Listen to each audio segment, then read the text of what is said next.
Hello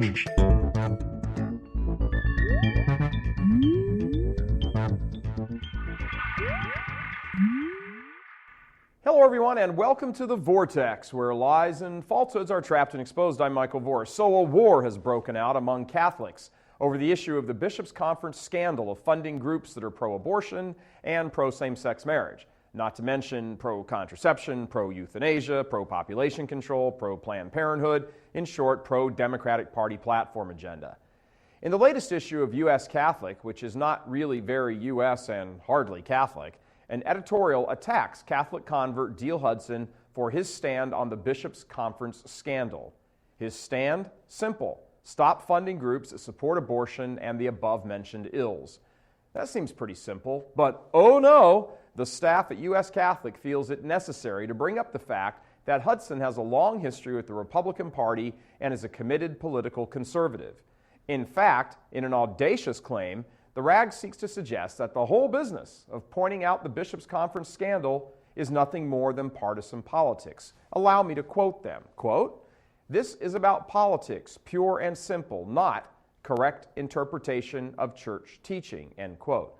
Well, they're half right. The funding scandal at the Bishops' Conference is all about politics, the funding of Democratic Party initiatives, that is. It's those partisan politics that have been going on for decades now that are the source of the scandal and the cause of the resulting backlash. The editorial takes a high and mighty tone, not surprising for a liberal writer in a liberal magazine spouting a liberal point of view. And once again, the logical fallacy is made and defended and repeated that the sanctity of life is just one issue and not the most important issue. Hey, U.S. Catholic, here's a shout out for you. Try to understand this. Now try real hard. If someone isn't allowed to live, their rights to housing or health care really don't matter. Got it? See if you can repeat that. It's just plain old stupid to suggest otherwise. And here's the problem when it comes to politics. The party that supports abortion, murdering children in the womb, just in case you forgot what that is over there at the editorial board, has had its way for nearly 40 years. For about the same amount of time, the Bishops' Conference has been in bed with these killers through their staffers, who are decidedly Democrats. Those staff members have directed funds to various groups who support and advance the killing. And since these groups claim to help the poor as well, the money being distributed to them is being defended as a good thing and a correct interpretation of church teaching. It's not a good thing. It is in fact cooperation with evil. No amount of people benefiting from universal health care or immigration reform can ever outweigh millions of children being killed, butchered, slaughtered in the womb. The only people this whole issue is about politics for is the people in charge of the purse strings. For everyone else, it's about life and good versus evil, right versus wrong. Since Diehl Hudson doesn't control the pocketbook of the U.S. Bishops' Conference, his party affiliation isn't really an issue.